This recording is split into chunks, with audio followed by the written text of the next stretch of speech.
The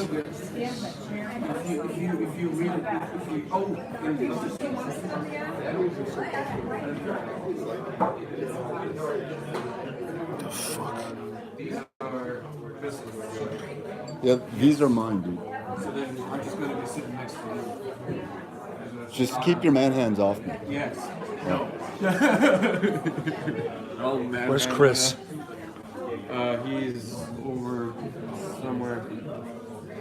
I just saw others in the back there. Chris, where the hell do you find live video on YouTube? It's not showing up. I don't know. Hang on, let me get on. Du willst weniger, oder? Weniger, weil das nur das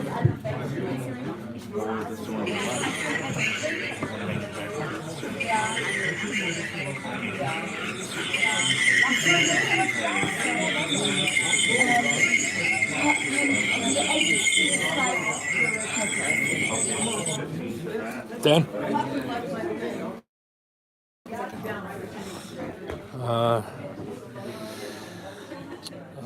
Pascal.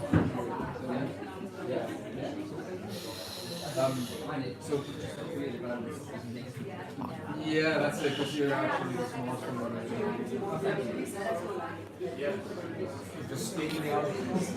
It's copied to your clipboard, so if you just like tap it and this paste button comes up, the link is already copied.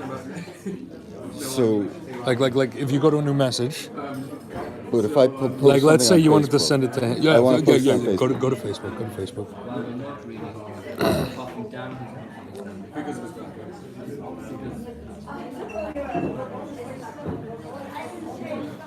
You're the man. All right, now I gotta find a way to mount this. No, I have like the posture.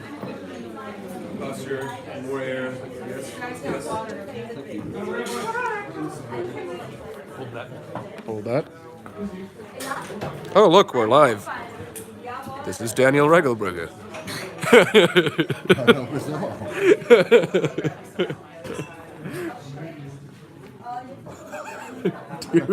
Dude, your phone is turning into a toaster. Yeah, because it's ancient. You know what? Lock it the fuck up, guys. Game over, man. Did you put her in charge? Where's... Alright. I think we're ready. Are we ready? Who knows? I don't know. Tell me. Hey, phone switched onto mute, I guess? Mute off completely.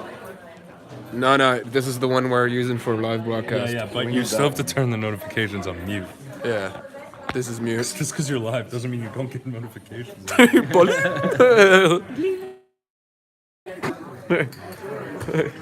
Hey, this is your Pornhub premium account? I don't want to see that shit. Why did you just look at me like that? Oh my god. Again, I just opened up a Pornhub premium account. For real? No. I was gonna say, why? Oh my god, people can hear this. I don't think anybody's watching yet. Yeah. Oh, you're right here. Look at you. Huh? Oh, wait, no, that's wrong. There we go. Okay, so do you got anything to... Yeah, Chris, do you have zip ties? Yes, we do. Great. Because this is going to be the most Cable ties, yeah. ghetto thing ever.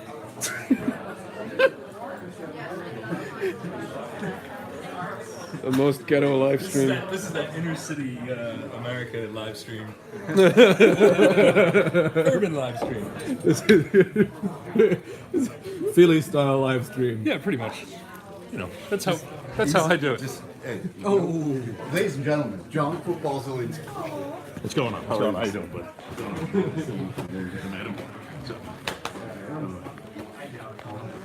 Good.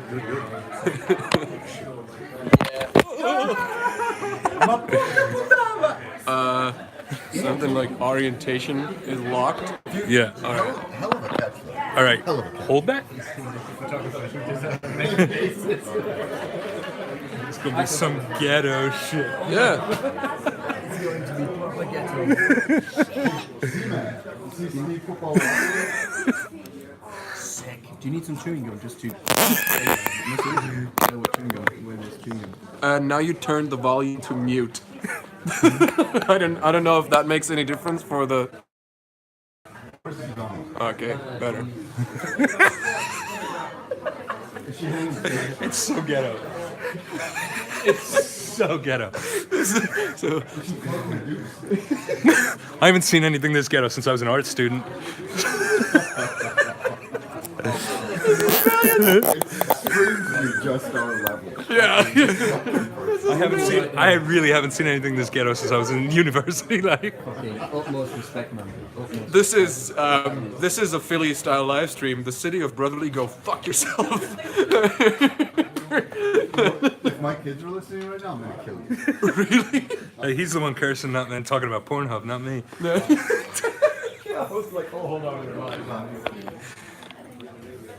Plus, God, you media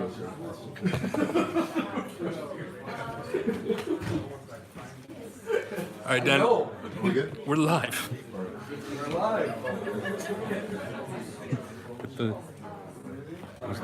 ghetto live stream of all time. Some ghetto shit, right? I'm just breaking stuff. It's all right. That's a good idea. That's pretty improvisation. It's You're losing shit, mate. yeah, I know. My note. It's because I'm rushing. Is that all four right here? Yeah, that's the four of us here. So we'll be sitting, but it doesn't matter when if you can't see us when we're sitting. It's just when we're standing. For example, no. All right. Yeah. Did you grab that stuff? You can move the stool if you want. Oh, that'd be. Just don't. I'm actually not going to be touching this. Just don't mind us. That was for Charlie. It's a medium quarter.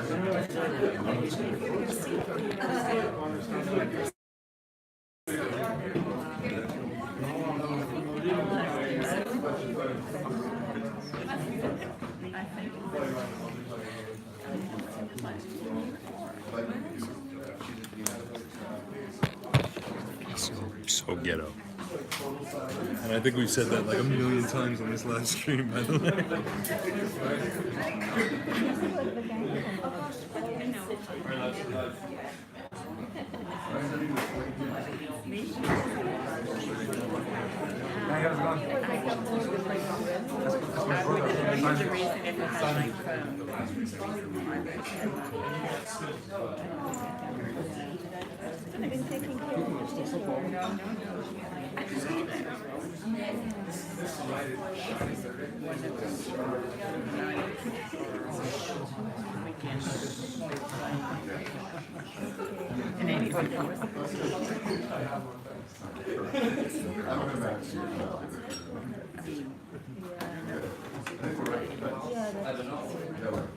Ladies and gentlemen, thank you all very, very much for being here. Sorry for the delay. We were trying to get the live stream set up because of last-minute requests to do that. Thanks to Charlie and Chris and Daryl and everybody who got that working. So we are reading tonight brand new works. Unfortunately, none of these books are actually physically manifest yet. They will soon be out. I've been saying that for about 2 years, but I promise this time I mean it. The poems, there are about 4 or 5 poems, I think, that are sort of interwoven into the reading. The story excerpts themselves. So we'll be reading from book 2 of the Mythos trilogy. So I don't know how many of you remember the Mythos book from a couple of years ago. This crazy story about a kid that goes through like a portal in the sky and goes on this adventure to try to render the fleetingness and joy that we have in our lives permanent. So of course that's a completely idealistic, romantic idea, but that's unfortunately part of who I am. So there we go. So this is book two. Book two basically picks up where the end of book one is, and then the characters sort of go their separate ways, and then a new sort of dark, ominous thing is happening, and they find their way together again, because in times of adversity, beautiful hearts and people who really care about each other and people who can, through their sort of communion, come together to make a positive difference, effect positive change. So that's Luminos is book two. So we'll be reading from that, and then we'll be reading a little bit from a bit of a darker book that I'm writing called Dissidence, which is about refugeeism, globalism, multiculturalism, our inability to first and foremost accept ourselves, let alone the person next to us, irrespective of race, culture, gender, orientation, whatever. So the idea in that story is that if we can first come to terms with the here and now, me and you, then ideally that openness and that open-minded and heartedness could be propagated throughout the world. And then a special treat, which I didn't actually know we would have, but within the last 3 weeks I started a new collection of short stories, and we've got two of those stories that we're going to be reading tonight, Monument and Three Flies. So with me here, so I'm Daniel Regelbrugge. With me here reading tonight I have Pascal Struggle Dieterich. I have Christopher Parkinson, I just have to say the struggle. It's awesome. And we have Susanne Schwartz. So Susanne is going to start us off with one of my poems, which is called In Defense of the Albatross.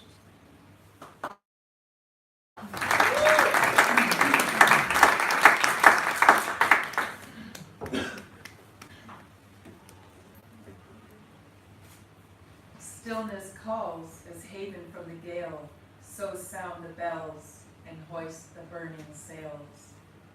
Listing wayward, drifting far off course, lighting the load without wasted remorse. The albatross stirs and turns onto its side, eyes cast onto a wall where altitudes untried.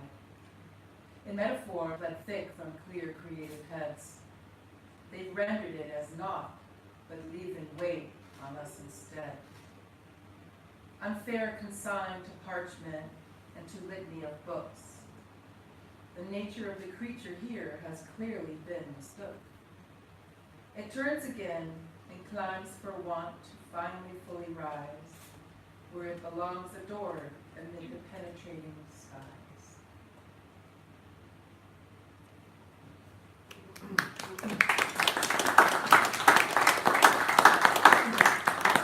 Okay, so the Mythos trilogy is very, very silly. It's meant to be silly, but also at times profound about things in life. So this is the prologue to book two in the Mythos trilogy. The book is called Luminos, and it picks up where this character, the keeper, who's like this old, just completely like curmudgeon sort of a character, and silly, and he farts and spits and burps a lot. It's pretty nasty, actually.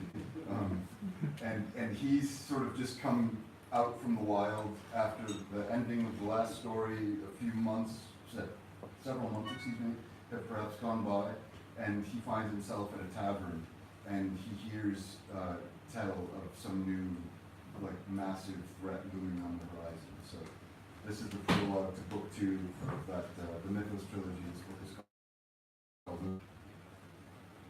In far-off distance, ether raged. Concern arose, not soon assuaged. From stories past transition sails, on violent winds, discordant wails. Rise up as if on backs of men, from victory's breast too soon hasten.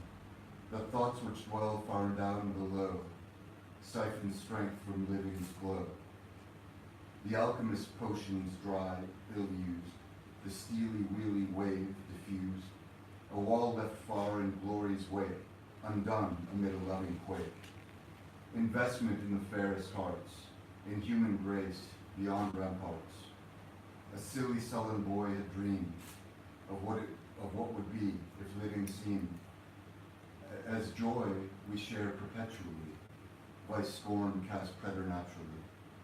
And those who were then of like mind, more, they were at heart one kind. They fought to give such dream a chance, usurp the one who necromants. Maligned intent had come then went, to feeble space whence it was sent. The way such machinations go, bereft of soil in which to grow. It circled round way up in sky. One might have glimpsed it through wide eyes, as demons soaring overhead, skies hewn in black and orange and red. But nonetheless the tide had turned.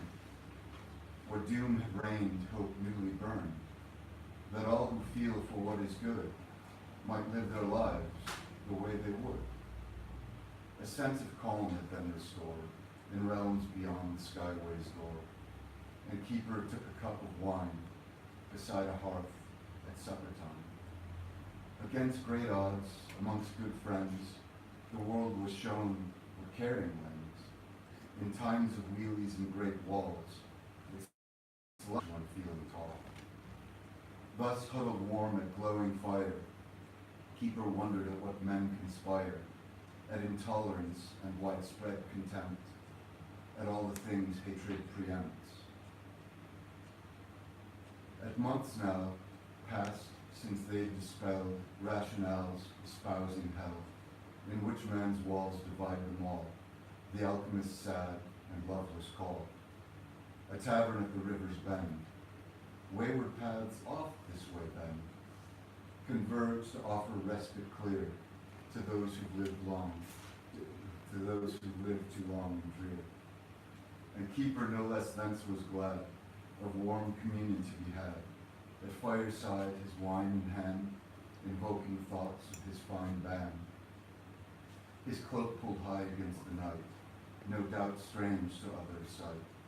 He must have seemed all wrapped in stars, neath cloak concealing ancient scars.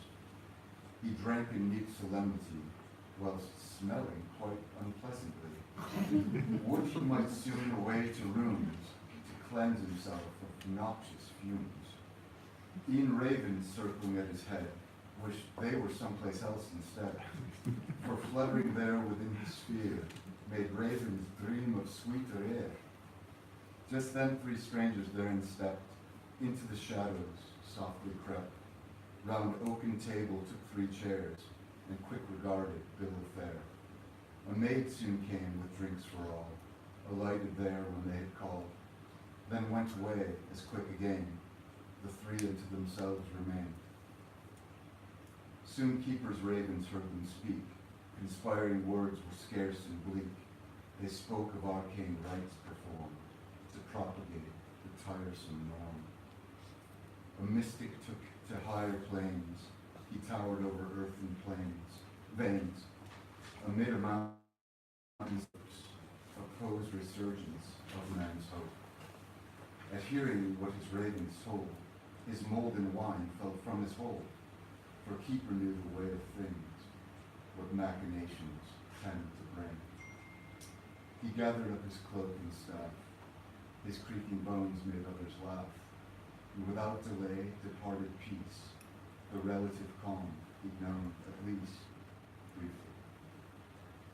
So that's the prologue, and now we catch up a little bit further in the story when Keeper has been reunited with the sort of central protagonist of the story, whose name is Sullen.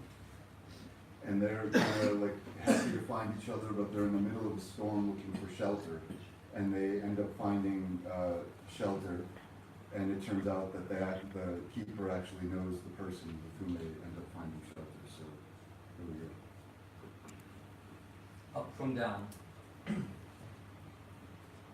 Solon struggled to get to his feet. Found his balance a hard thing to keep. He fell yet again straight onto his butt, in the water-filled moat that seemed more like a rut.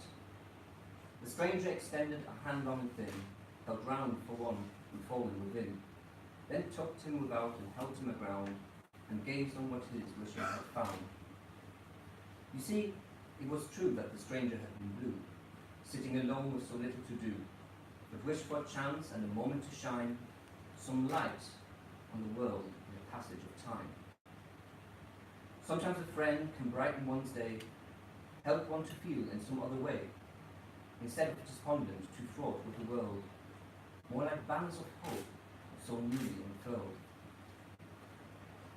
And this one he found, all covered in soot, soaking in cold from head unto foot, had sky in his eyes despite the fierce storm, and something unknown that made one feel warm. Sullen for his part shuffled and shook, regarding the stranger whose hand he just took, thanked him for kindness amid the deluge, remarked that the stranger who'd helped him was huge. So tall his skin, yet gentle in act, Sullen was overjoyed by this fact. The stranger bade him then into his tent. One celebrates hands in this life that are lent. They settled within at the side of a fire. The flames in that space could not have reached higher. And after a spell of quiet and smiles, a keeper arrived, in his grandiose style. "What in the name of all we extol are we doing inside of this ill-gotten hole?" The stranger said nothing, but made a place by his side. A heart and spirit sometimes better to hide. Take shelter from storm and sit here for a while. I missed all your wit and your most distinct style. At this sullen glare, with two wide beaming eyes, so filled as he was with a sense of surprise. "You know my old friend from some time in the past? Reunited just now, I am truly aghast." Within a strange fold of some wrinkle in space, neither keeper nor stranger showed their thoughts on their face. But quick it was clear that something out of sorts had led to division of their former cohort. Neither keeper nor stranger we received pleased, as if instead of exciting their reunion was eased, and Sullen so quickly moved to diffuse the tension that burns at the end of a fuse. The stranger then said, with his hands on his knees, "For my part, I'm glad the storm brought you to me. It's been far too long, and the years fly so fast. New friends are good, as are friends from the past." Then he stood up and took hot wine from a pot. Into 3 little cups did he pour it so hot. He proffered the cups and sat down again, feeling the warmth of those soft, rising flames. Keeper sniffed as he squatted. "He's certainly burnt, and it's likely he shat. Something that he met with loud groans. His birds fluttered round, bearing truths of the dead. As steam they swirled round Keeper's rain-soaked head. Recollection, it seems, is a subjective thing, not something this meeting to Keeper could bring. Who are you speaking fondly of days in the past, clinging to shadows of nothing that lasts? If I knew you once, it's best to forget, for nostalgia to man doth but misery beget." The stranger lowered his head and softly then said, "I was your pupil in a different life. It seems no less fraught with despair and with strife. You told me to quit and to give it all up. There's no talent in me to replete the red cup that sets dreamers on course that diverge from their norms, amid all of the waste and the pestilent storms. The cure to these states that could know harmony, such grace is not found in the one you call me. I never went far from the dream I held close, to be true to myself and to those that I chose, to show aspects of me that I bring from my dreams, and render in life in ephemeral scenes. The things Keeper said, as I anguished in youth, reminded me of what it was to be true. Equip me with spiritual armor I wear, better for all the mad dreaming I dare, albeit at my level and at my niveau. How badly I wish it weren't so. But Keeper is right about me in that I am not rare, despite all the dreams in my heart and the things I would dare. In this there is solace and cause to rejoice. Direction of days cometh down to a choice. I am more than the book that he knew, for I learned, for I grew. I am better for harsh truth. This I've shown you, I think, is fair proof. Keeper said nothing as he sipped his hot wine. He tongued at his cheek after traces of slime, but Solomon extended a hand to the one who'd welcomed them in from oblivion.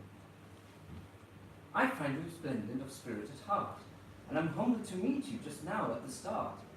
We're off on a quest to make bright skies of black, to fulfill within lives all the things others lack.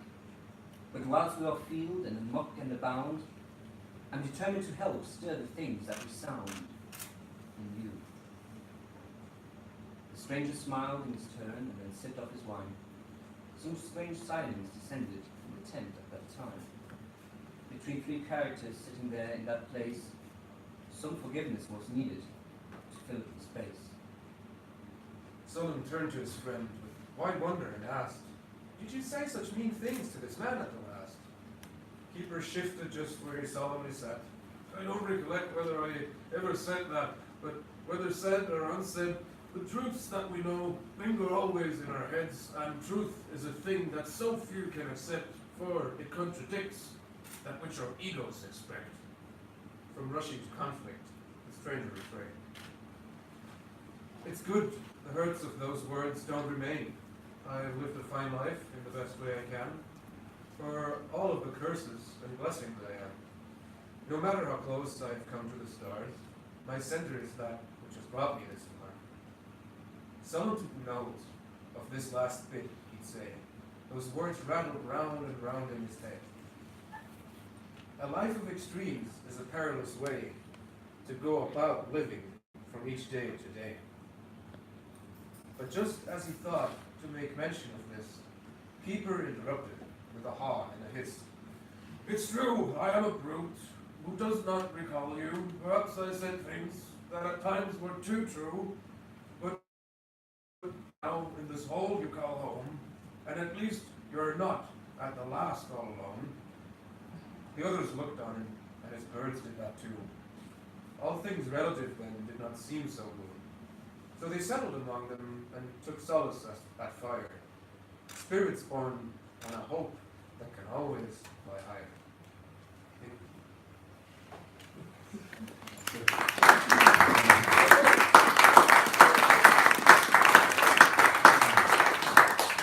Thank you.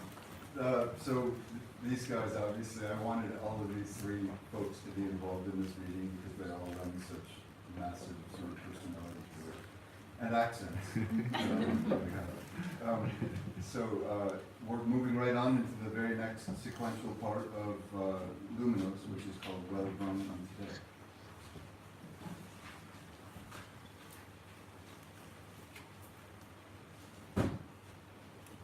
Sometimes remembrance when storms comes to mind, e'en unto those who have long languished blind. The keeper recalled the stranger as a boy, too mired in his dreams and in actions too coy. His manner had seemed a riddle of clouds, no proof of one still emerging from shrouds. But it's true, keeper thought, that he'd not been too nice, and for that it was clear he paid a dear price. The journey one makes across oceans of time, to the depths of despair and unto sublime, it's fraught with the traces of all that we do. To the spirit sojourners must as ever be true. Solon extended his leg round the fire, just above ground, and he raised it still higher. Then he poked his old friend with his curly white toes, and he tickled his cheek in the firelight's glow. "Isn't it you who tells me to let thoughts fall away when I'm brooding too much within long faded days? Would you relent to come up out of your head, here now gathered instead?" Keeper swatted the foot, and he scratched at his cheek. Fingers dragged across skin, loudly coughed, and creaked. "Sycophants repeat wisdom that they've heard others share. But in this case, it's true that your words bring to air." Then he turned to the host, and he loudly proclaimed that whatever was then is no longer the same. I can see I was wrong, and I should not have said all the negative trite I had then in my head. I can only imagine the impact of my words. The vision assailed me through my ear cooing birds. If I had known then all the damage I'd done, I'd consign my own soul to some oblivion. Would you tell us something of the life that you led? Some account of the paths along which you have led? I am so humbled to find you again, in the gale, to welcome you into a luminous tale. At which Stranger grinned, his thoughts starting to spin, his history rising from silent nostalgia to dim. And he told them just how he had needed to learn to separate kindness from those feelings that burn. The harsh things he heard his old master impart, it cast a long shadow where the tender voice hard. One's grace is not something that one takes from the shelf. It emerges whilst one learns some forgiveness to self. In the wake of cessation of keeper's lessons, the stranger had struggled to make fair impressions on people he met and in years run away, for the doubts in himself too long dire remained.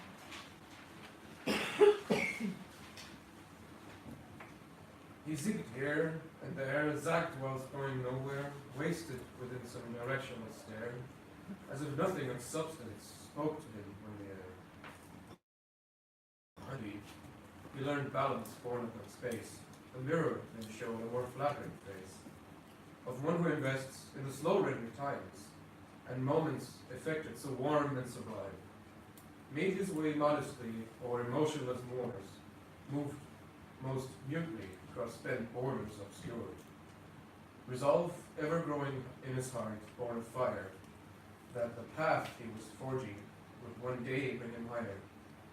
Neither keeper nor sullen deigned to utter a word, preferring instead to defer to the third. One seated there in their shelter from storm, the figures of mythos slowly reeling form. Sullen offered just one thought then, not just friends. For whatever these lives or our adventures lend, celebrate the good times with the ones close at hand, in whose company we proudly make our noble last stand. Just then storm relented, and the keeper's bird sang, for the hope that in sunless dawns somehow remains. Far away from them suffering, listless and drear, innumerable people needing what the three friends shared here. Communion in circles with those who love true, the aspects within that speak truest of you, and then share unto others the most rarefied grace that one brings unto new days from a most solemn place. Keeper then blurted out, loudly and crass, "Methinks something foul did secrete from my ass. Whether hopeful or true, one would struggle to say, but I find it portends good things coming our way."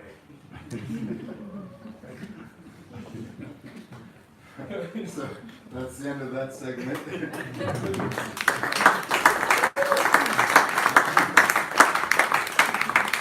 And that goes right on to the very next portion called These Things We Don't.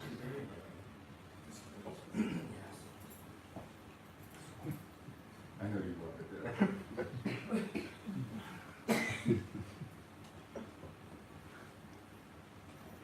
So truly well unto the new day grown, from warmest shelter sun and leapt and scrolled. Despite the darkness draped o'er skies, he kept the sunlight in his eyes. The others too did soon arise, anxious to meet new day's surprise. The three then packed the soggy tent, the sticks and the poles collapsed and bent. Keeper swayed and teetered frail, just then his cheeks were hewn so pale, and sullen had the sense just then that time would take away from him. A friend so true and sickly crude, a one so sweet and yet so rude, a mentor sometimes required in life to navigate the days of strife. Deprive him of the very one from whom he'd learned to feel the sun, when it is nowhere to be seen, when love is scant and hope is lean. Stranger noticed keeper too, and suddenly he felt so blue. Transgression rendered in the past must not beget contempt that lasts. So softly strolled unto the man, may I lend you a helping hand? And sullen smiled and broadly beamed, for acts of grace too seldom seen. Such silly creatures all around, groaned keeper as he fell to the ground. A dizziness he could not name, the truth of life is just a game. The two young ones then helped him up, shared water from an earthen cup.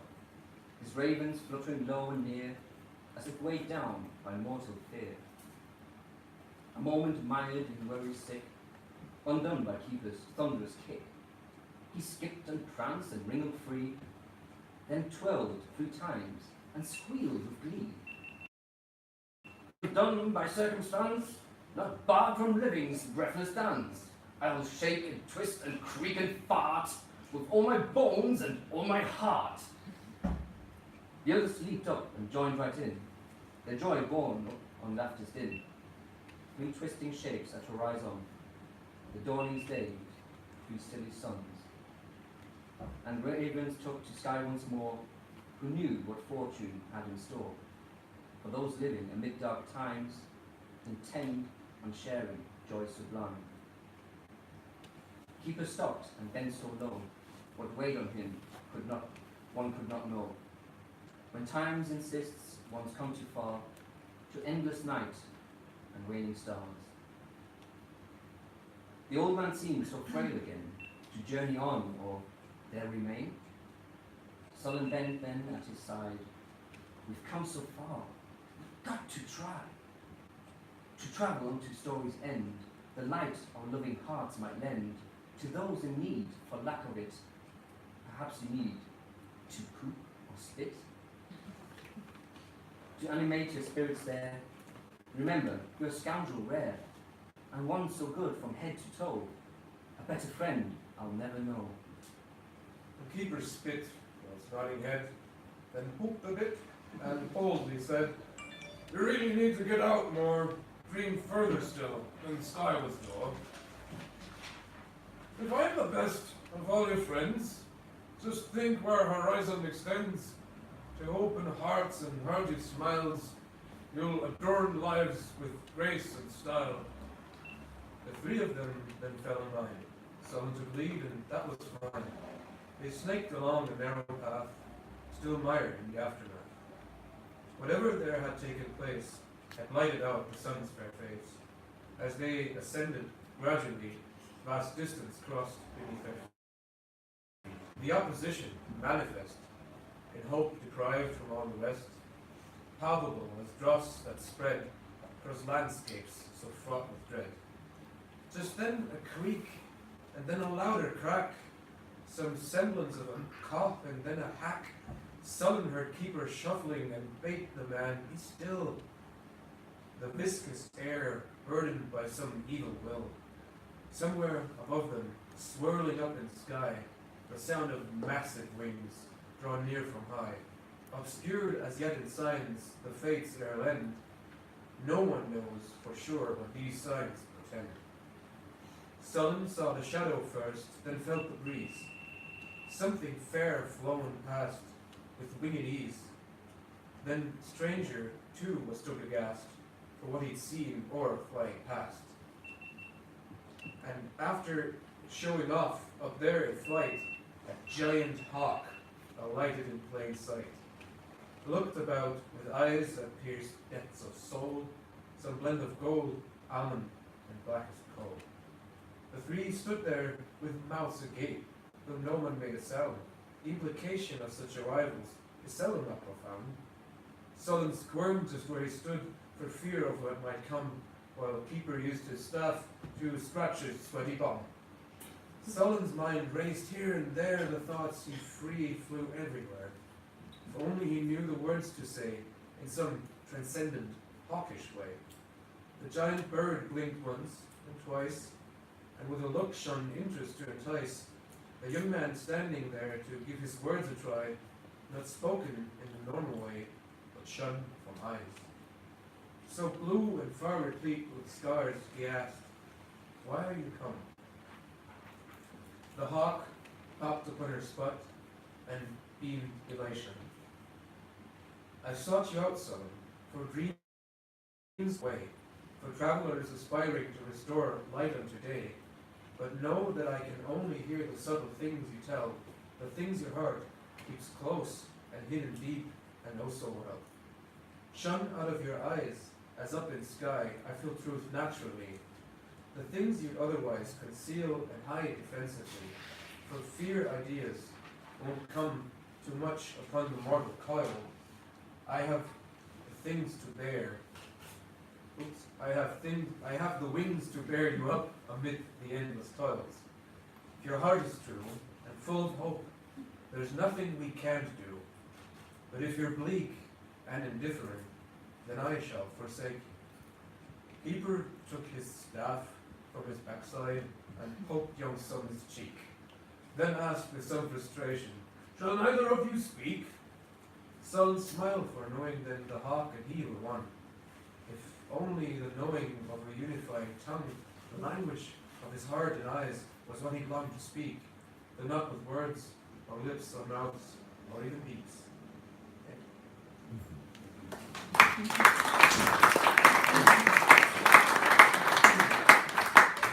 So those are the first three segments from, I guess three? Yes. Of Luminos. And we're going to read a couple of poems, and then we'll take a quick break, and then we'll resume with the second portion. So Susanna is going to read a poem that I wrote called Care.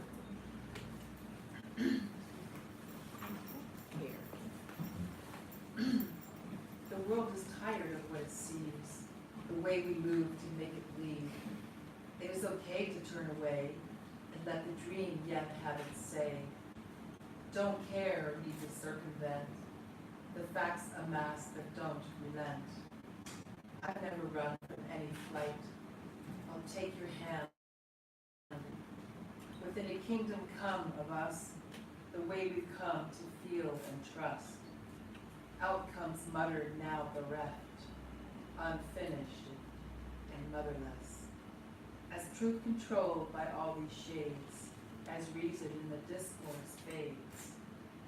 So slow emerge from desperate sighs to look upon these cyber skies. Don't care for politicking much. I've never cared for that as such. When information is not true, whichever side of what you choose, it's all a lie to numb the herd, increase death counts at least 2/3. But one can't walk away from this, the sycophants and fainted bliss.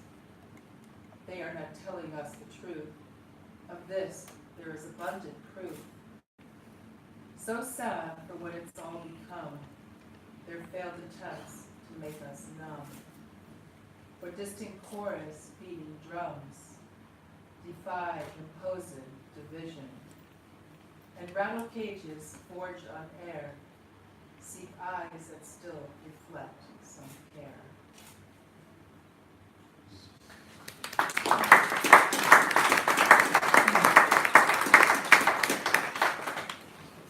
And this last poem in the first act is called Periphery.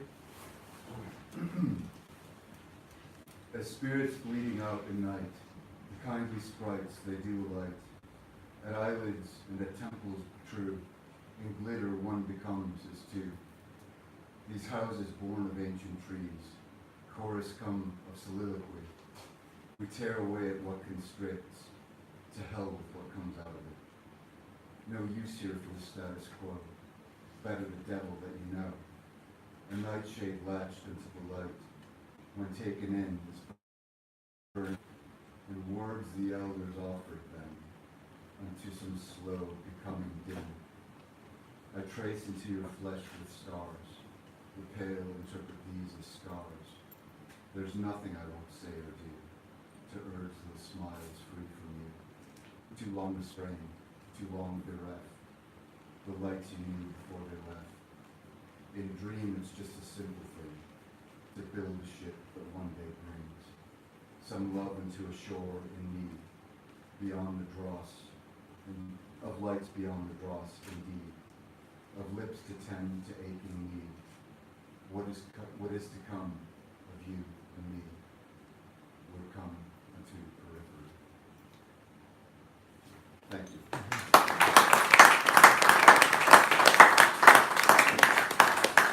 So we'll take a 10-minute break if you guys need to use the restroom or get a drink or something.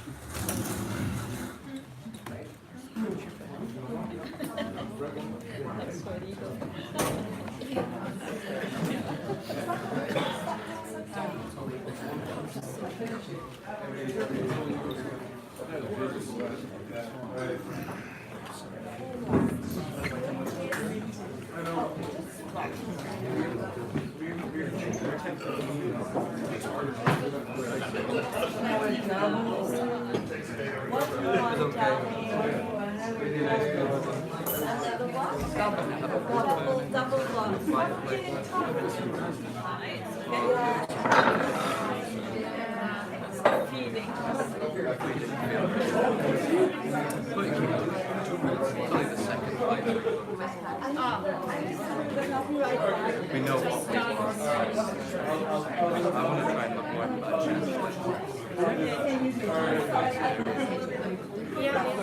what about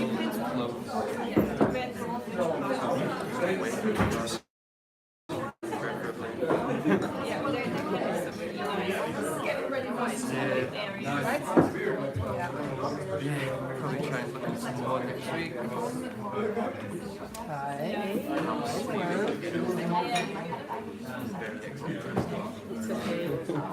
Still sucks, but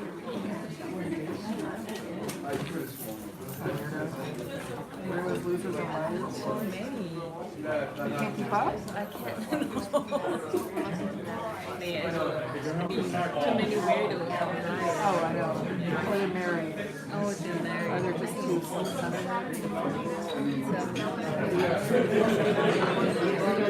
I would go outside. It's hot. Oh, you want to go outside? Yeah, I'm just gonna go get some cool off. Yeah. I'll come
I was so distracted by her being all cute the next time. Just like rolled around the floor.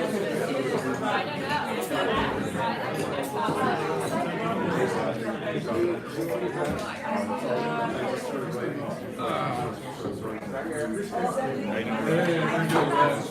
was told to look into the audience more. Because apparently I'm fucking glued to my paper. Yeah.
It's like that.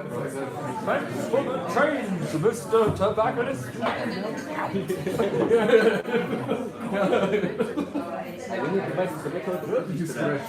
Ah, I will not buy this tobacconist. It is scratch.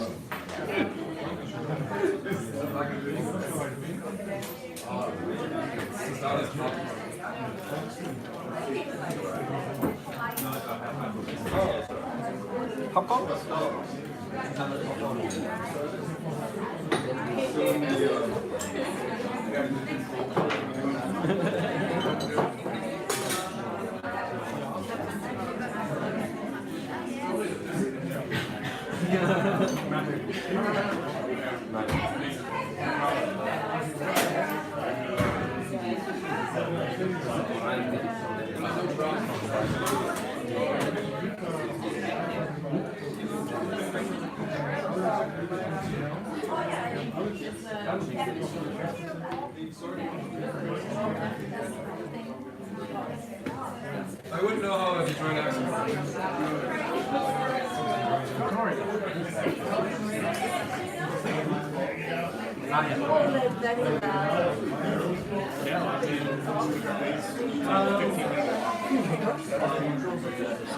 No one knows.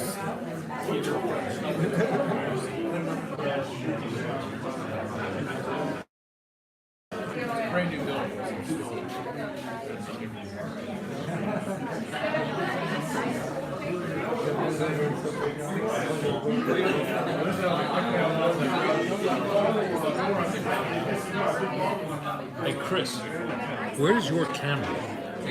Where's your camera? Okay, so I'm not in the shot at all. Not just I can't record myself, so I just somewhere with Bird's eye view, yeah. Fair enough. No, because I was like, always complaining about his chin, so yeah, I know.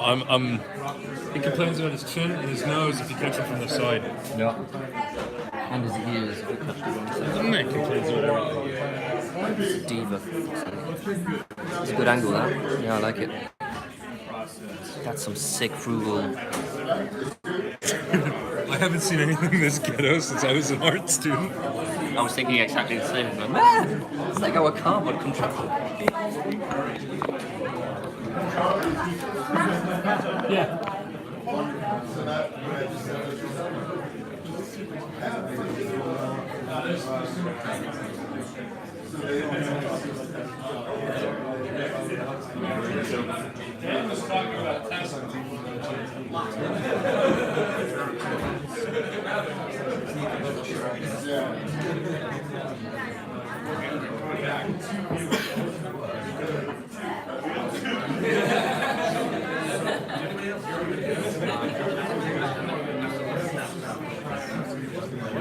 Yep.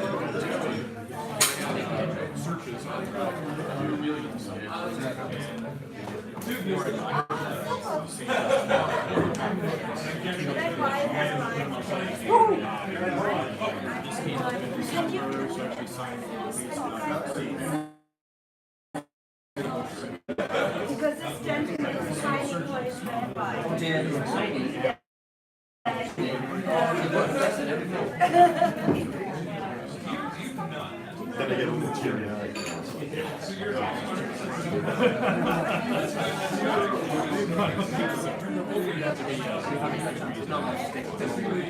All artists.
Usually I'm not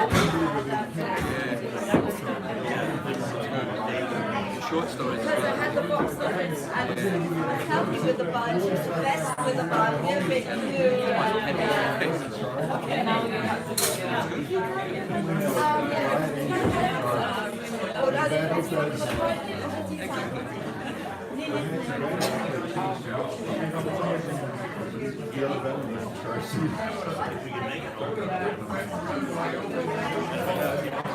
Make it low okay today. Fall on a tree.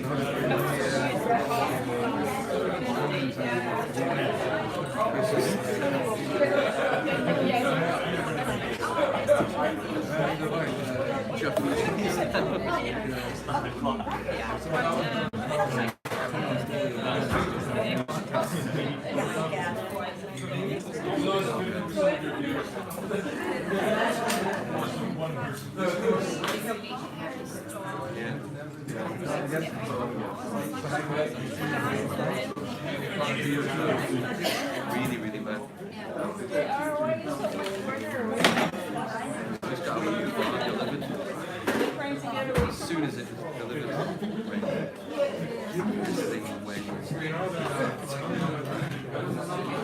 My gosh. Complete range. It was great. I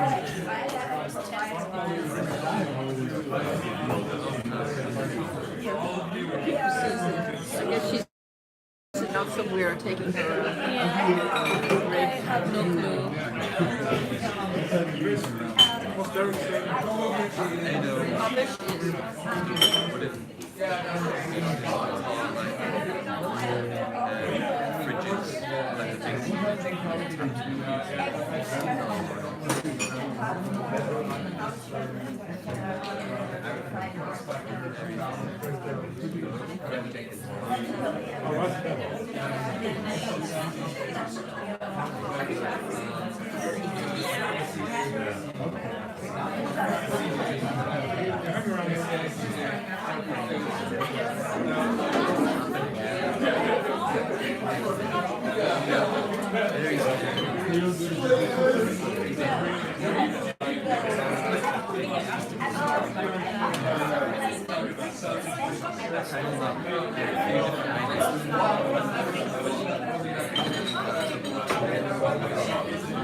The same company.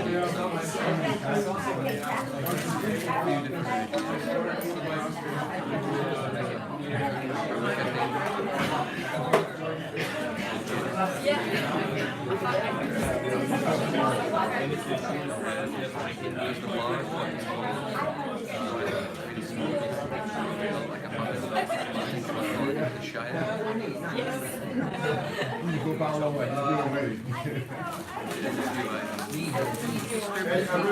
we're just about to get started again. And before we start, just a bit of shameless commercialism. If anybody's interested in having a copy of some of my earlier works from the guy who doesn't have a literary agent or any promotion or anything, they're there. They're 10 euros a piece. They're pretty good. Capitalism. I can confirm they're pretty good. They're value for money, definitely. Yes.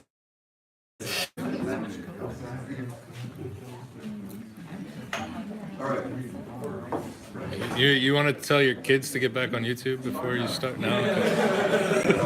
We lost all our No, we still have 50% of our viewership. 50%, that's one person. Okay, so we're beginning the second act with an excerpt from the book Dissidence, which, as I mentioned earlier, is about refugeeism, multiculturalism, globalism, people's inability to accept others, basically. And the idea is that in order to do that, sort of broadly, we first need to be able to do that within our own hearts and minds, and then with the person sitting next to us or across from us. So, yeah, the excerpt is called Control.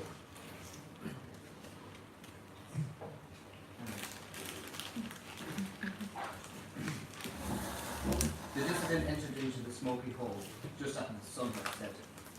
He had taken the usual precautions in preparation for the meeting with Cross. He had changed trains 3 times, twice in directions which led away from where he intended to arrive. He'd been vigilant with respect to the people he saw walking the streets, reading the paper, watching him. He had been playing the game for far too long to let this one slip. He knew that Cross needed him, and for reasons mostly incomprehensible even to him, he was compelled to assist the other in finding Billings. Cross had made contact 3 days prior. He said things had not gone as planned in Baku, and that he needed his advice. But he felt time was short, so he had asked to meet in Kiev rather than Zaporizhzhia.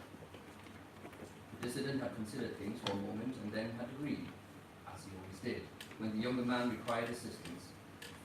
Perhaps, he'd reasoned with himself later, there was a bit of his own spirit and his own search wrapped up in the other man's extent in the world.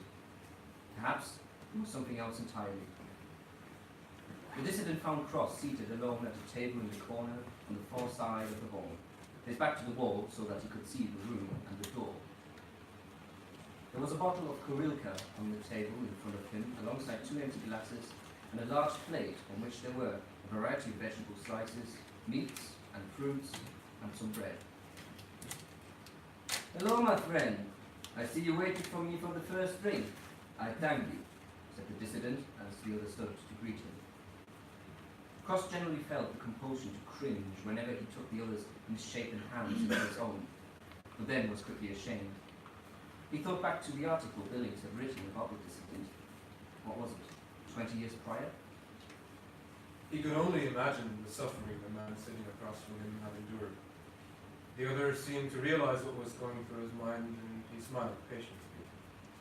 Cross was hardly the first person who expressed shock or repulsion at the bent and broken stumps at the end of his arms, where they had once been the hands of an artist with long, elegant fingers and smooth skin. It seemed a distant dream, even to him to recall. Finally, he laughed. Cross didn't say anything, but rather poured another drink. They looked one another in the eye, and as if toasting dark shades and the ghosts of recent and distant pasts, they drank in silence. The dissident sighed in relief after he had drunk, and said, "Now then, Zila, why don't you first tell me what happened in Baku?" Over the course of the next few minutes, Cross recounted what he had seen and learned in Baku. He told the dissident that he had gone to the border in hopes of meeting the representative from a human rights organization who may have known something about Billings, but the woman had not turned up. He told him that all he had found out there were more questions.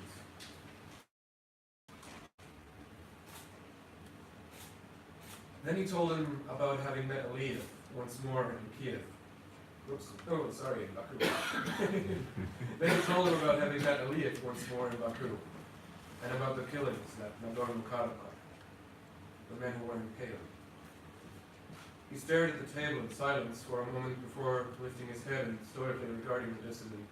He asked, "What am I missing? What's the threat?"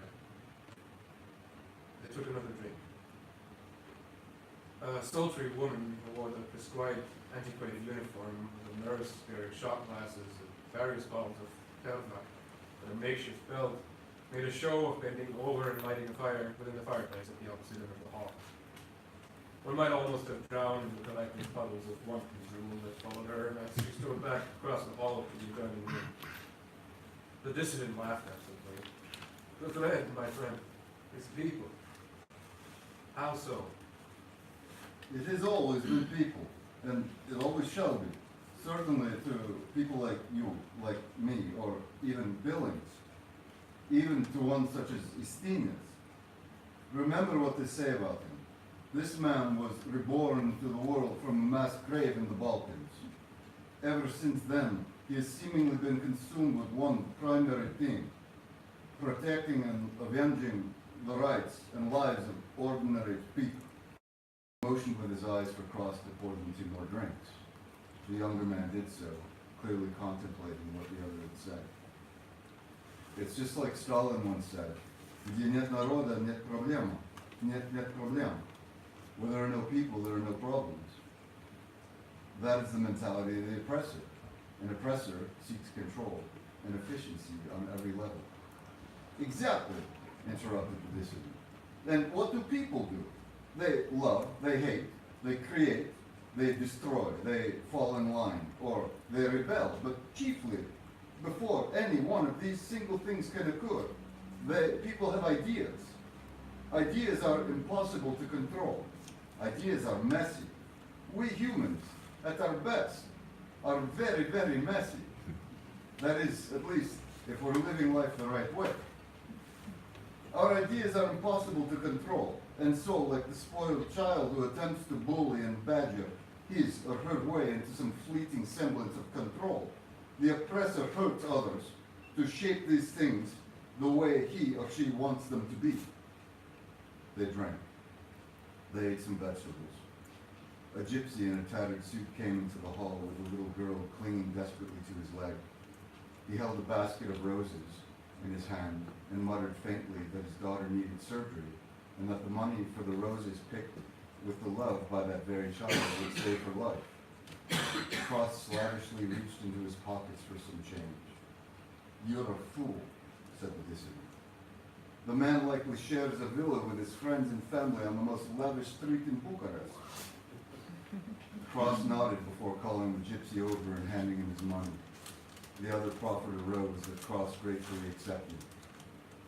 He then snapped the dry stem in 2 and, checking quickly to ensure that there were no thorns, gently placed the rose behind the little girl's ear. She thanked him. The gypsy bowed and left. Finally, Cross regarded the dissident once more. "I know I'm a fool, but I don't take the chance to demonstrate love when I am able. How am I indeed different from the oppressor who rails against the world for the lack of it in his or her estimation, according to his or her own design? I cannot control what happens once the people to whom I show my love walk away from me. But I can hope that whatever their ideas were, in the moment the love shone through, somehow that light will stay with them and flicker out to them when times seem at their worst. And perhaps this can also positively influence how they treat others." "Billings was right about you," said the dissident. "How so?" "You're a dreamer. But I must be honest with you, my friend. One day, you will stand naked before the masses with your arms spread wide in the name of your love and your idea. And the multitudes will tear you to pieces. Mark my words.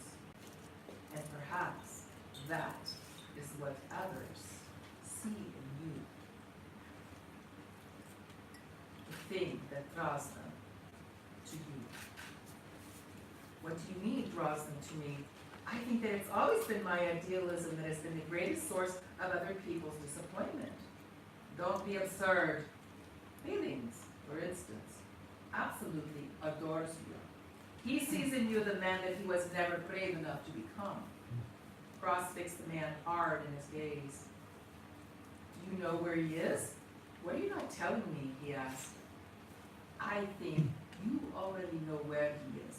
What happened to him? I think you know, and you're just not able to accept it. But the good news is, you're at least not a buffoon. I believe you will come to it, and that is at least something that you can control. Cross grinned. I thought we agreed long ago that control is an illusion. Of course it is, for everyone but the oppressed. And they are so used to it that they no longer even know how they are the ones being controlled. And the oppressor? How does the oppressor achieve control? Is he the one that does so by means of the establishment of borders or of borders? Indeed, said the dissident, abstract or otherwise. Cross nodded. And lest we forget, the instant one establishes a barrier or a wall, it is the eternal nature of human being to attempt to cross it, no matter the risk. The dissident struggled with his fork to take a pickle from the plate. It's rather a resounding advocacy for the notion that if there truly is a God, this is all somehow a cruel game or experiment into which the human variable has been introduced for the pleasure of a bored deity, said Cross. Well, that's one way of looking at it. But another way of looking at it is that the wall presents choices. One can lower one's head and attempt to pulverize the wall. One can attempt to climb over or to exhibit patience, finding the ends and walk around the wall. Or, ideally, as you might say, one can transcend the wall altogether. Transcend the wall? Yes. Thank you.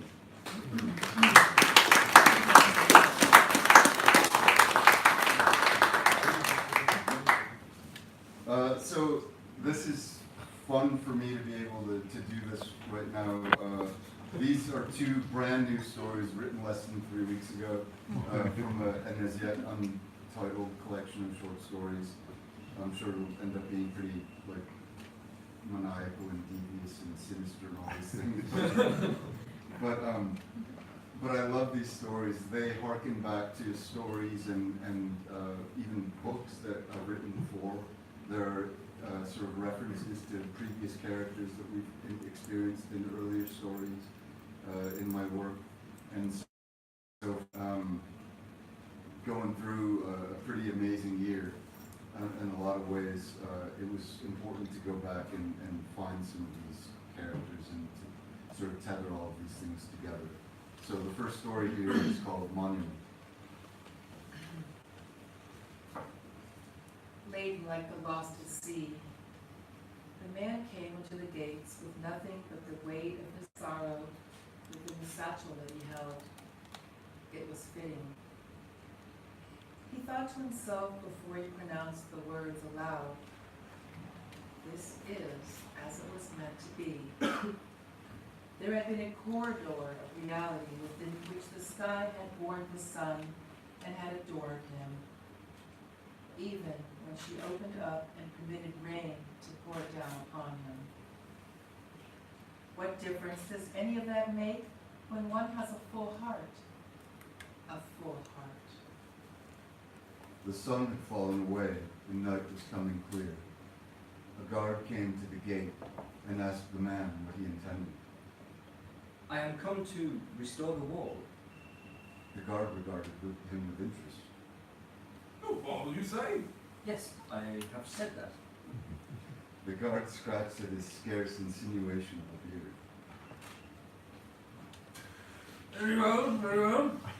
But I should tell you that the wall has not stood here for centuries, so really, that will be a monumental task, eh? The man considered this for a moment. Yes, that is why I'm come.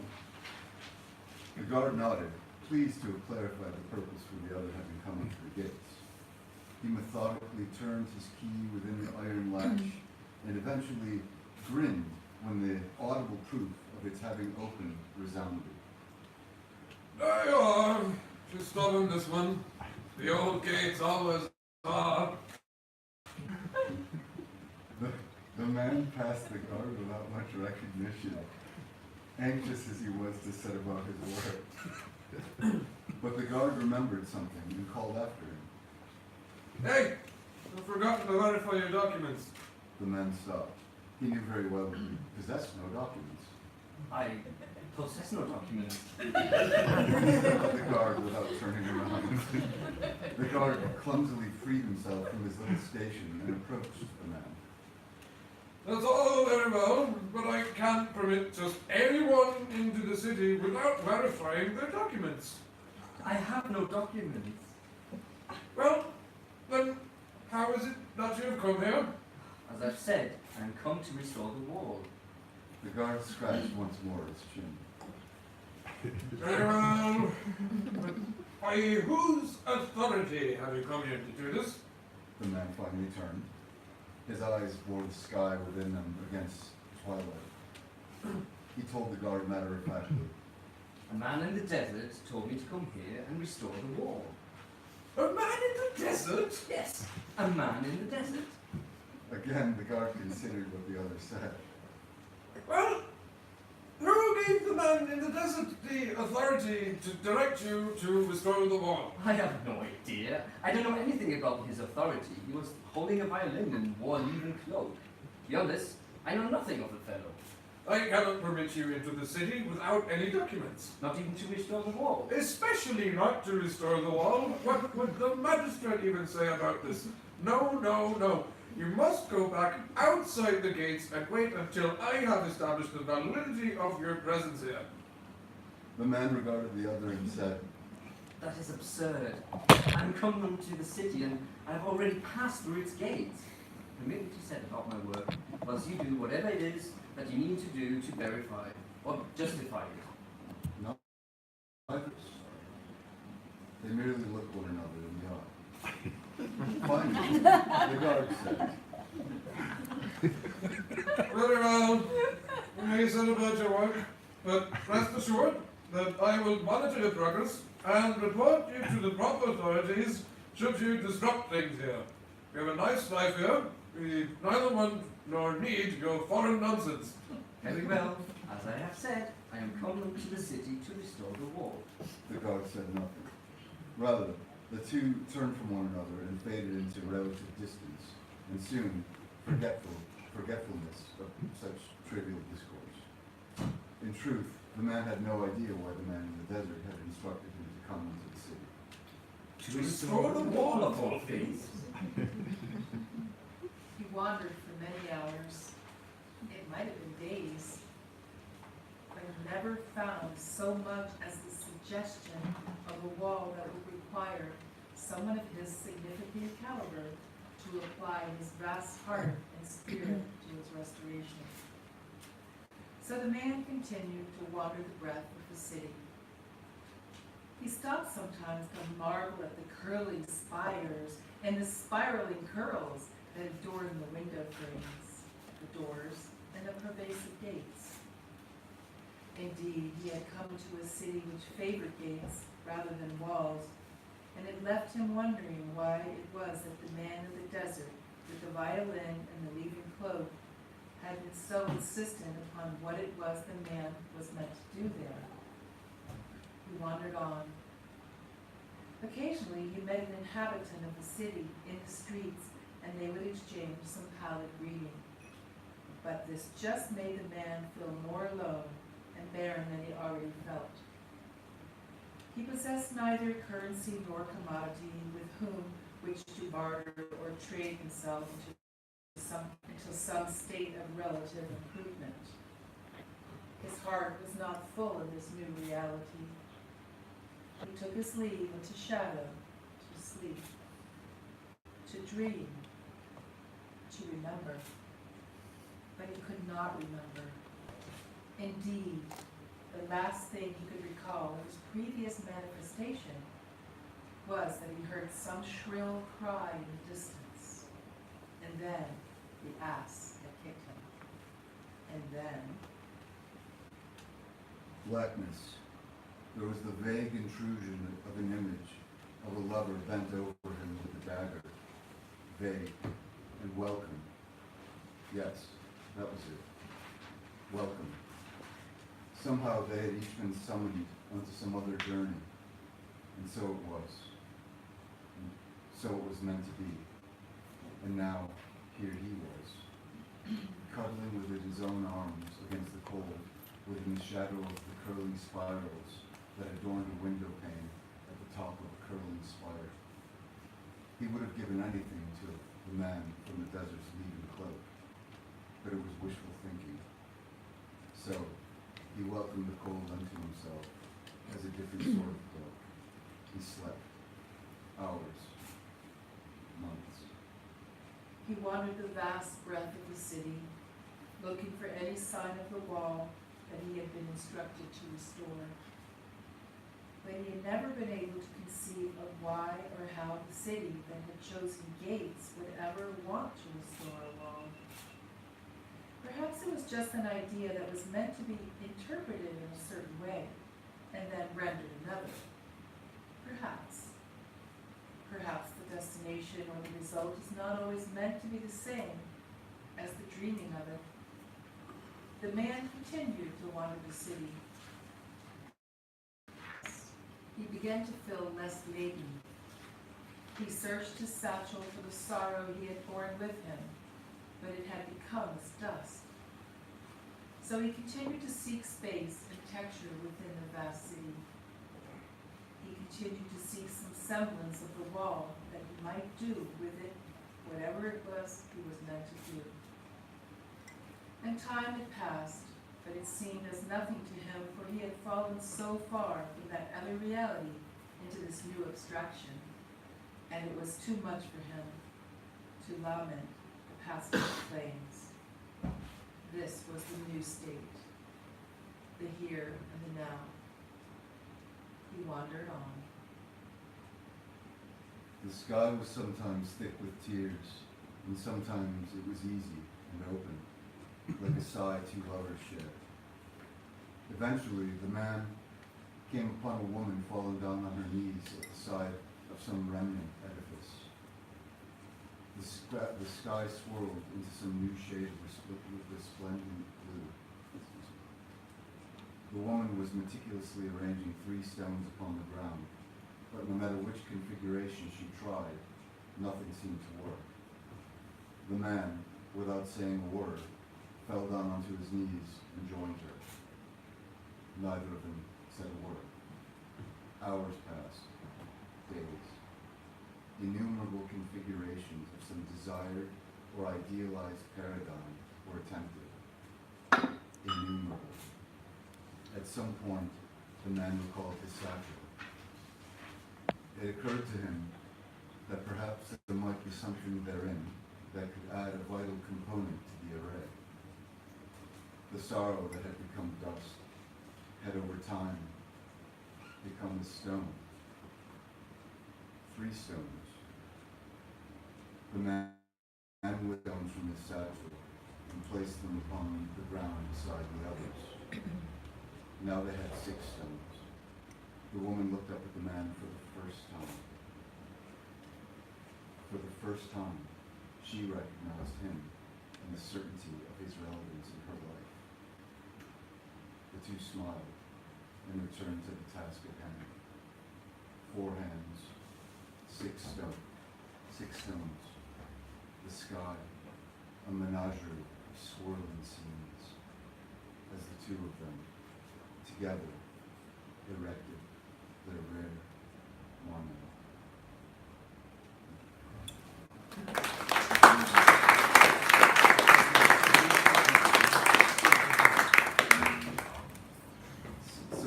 this next story is also from the same upcoming collection. It's called Three Flies. And I went really far out of my way, I think, not to in any way clarify what the three flies represent. So I will, if you guys want to ask questions about that after the reading, have at it. But this story is called Three Flies.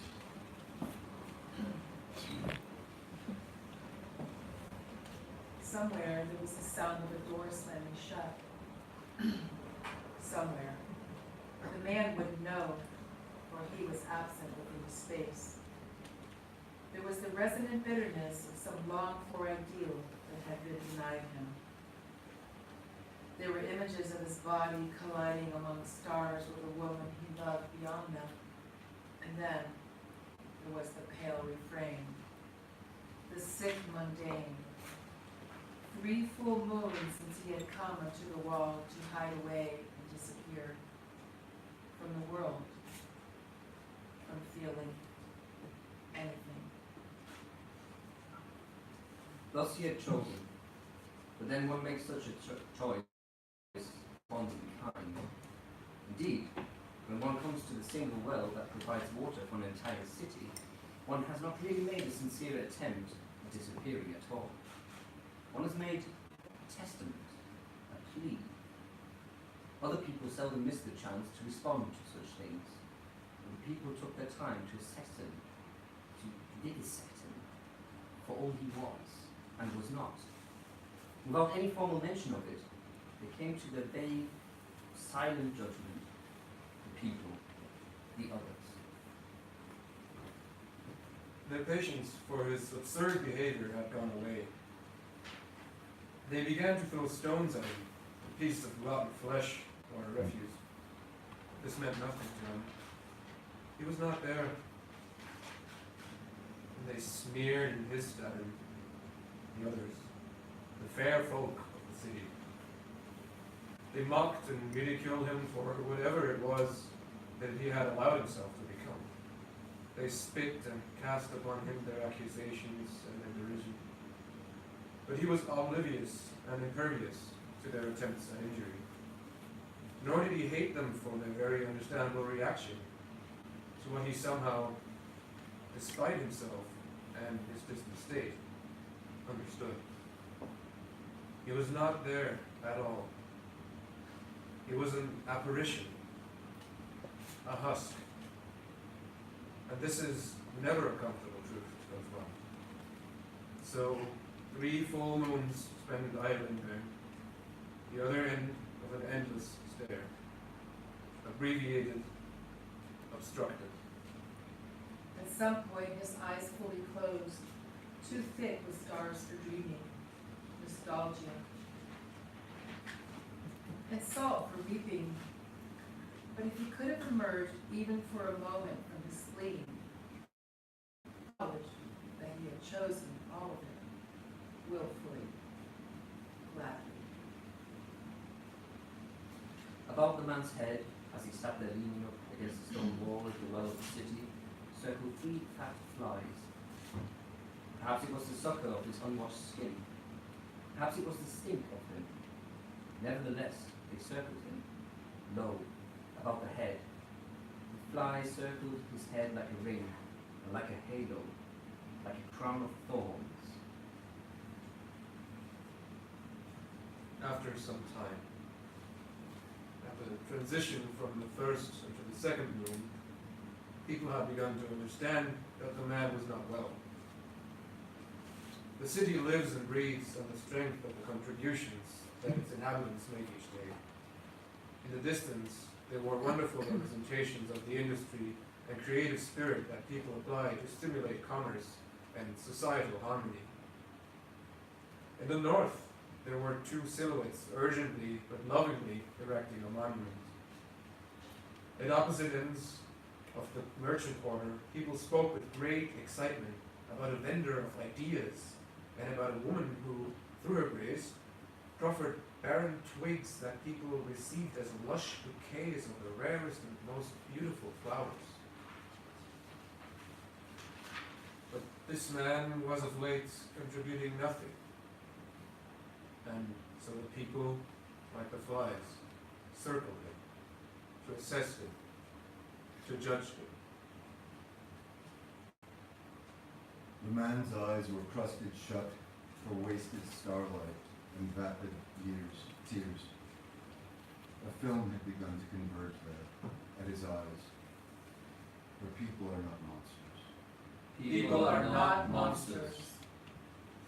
And it occurred to the fair inhabitants of the city, at some point way through the second cycle of the moon, that perhaps the man needed help. Some offered him water and bread. Some offered a shelter and some bread. And when one passerby beheld another attempting to render a kindness unto the man, they rushed to join in. So great and selfless is the spirit of humanity. Let us all rejoice. That tress of her hair. This only resulted in a reflexive response. She sat down beside him. She sat for a space. She asked him. Somewhere in the distance, a wail resounded. The three flies circled nearer to his head. She asked again. With this, the three flies finally, purposefully, alighted. They methodically moved about the circumference of his head, and in moving there, the disturbance, the annoyance, the jubilation, and in his consideration of an answer to a question he had long been asking of himself, the man, with great effort and at the cost of great pain, opened his eyes.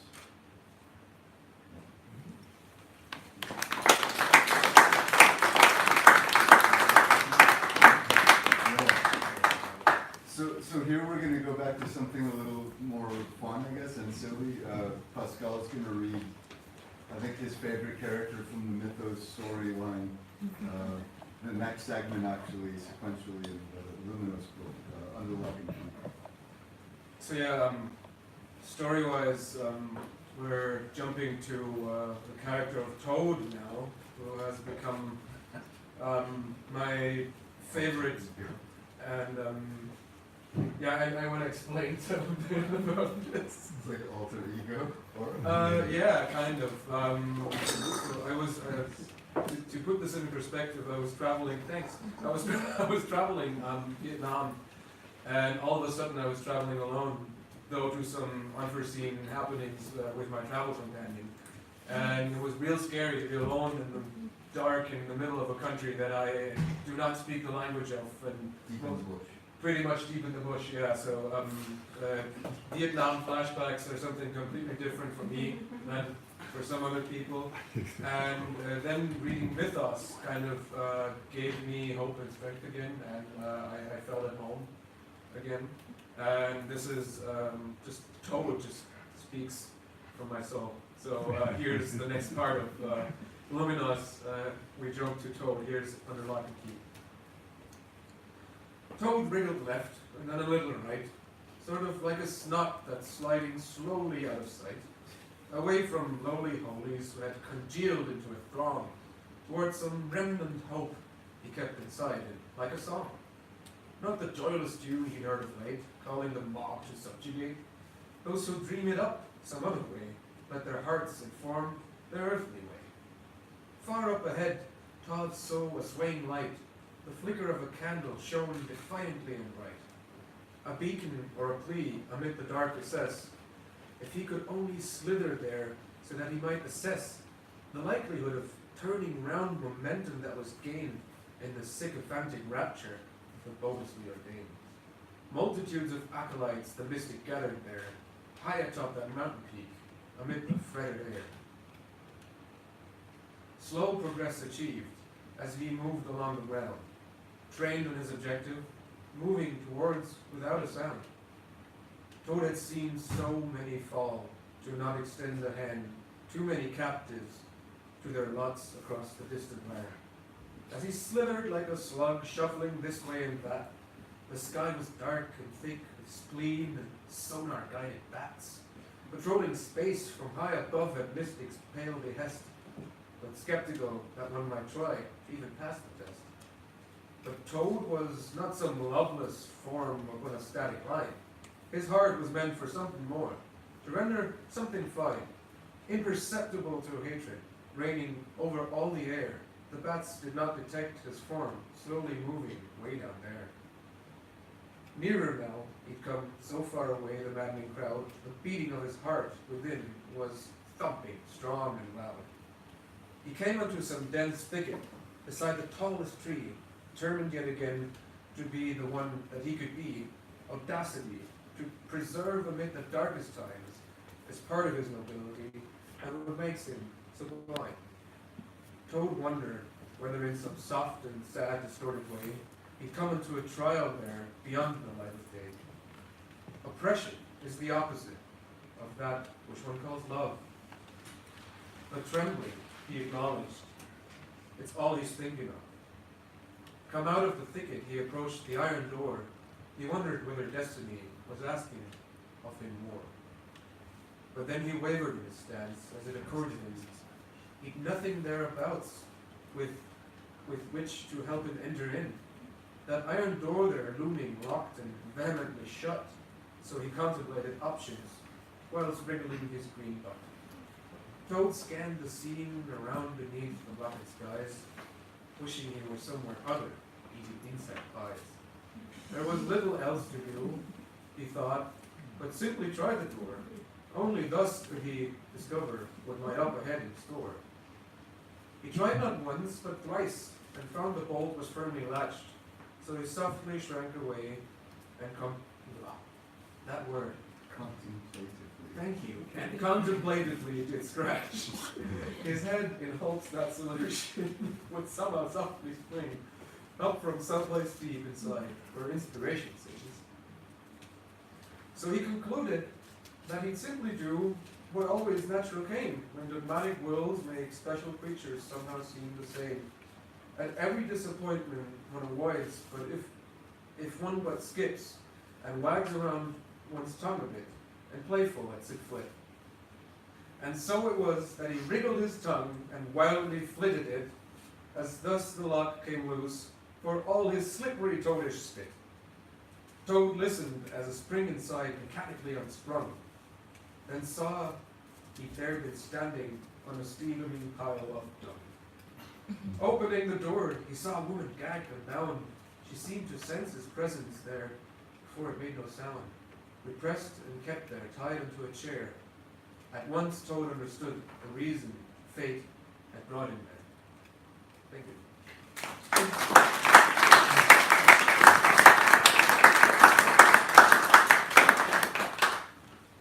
So this is the last poem for the evening, and the last thing, barring your questions, which we would all, I think, be happy to answer. I don't know. Maybe not. This poem is called Union.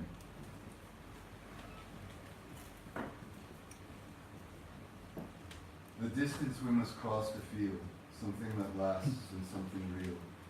It bleeds us beyond space, beyond open space, the scars one wears upon the face. As journey speaks to words within, congealed into oppressive din, I feel you taking leave of sense. Risk all, no matter consequence. I come to you through windows wide, to woo the one who yearns inside. Transcend the pallid borders here. They come of dross and static fear. Just want to breathe and share this heart. Don't want to tear your life apart. So lost in longing, what can be? I'd sell my soul for you and me. Strewn far across despair's lands, I'd slip the coil to hold your hand. As you confront some lesser bliss, we're come of dreaming all of this. And come to form, it's not too late, awaiting entry at the gates. It's two who choose the kingdom come, the given in this rare union. Thank you all so much for coming.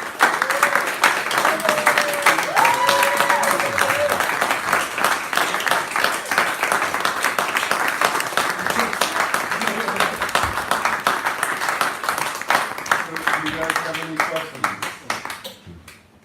Charles always makes me promise to say that I will allow people to ask questions. I'll just ask you to work. What's that? I'll just ask you to work.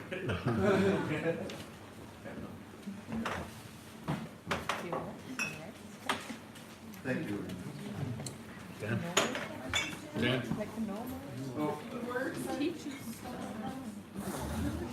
Yeah. And thanks to the, what, 2 people that watched? Oh, they're gone.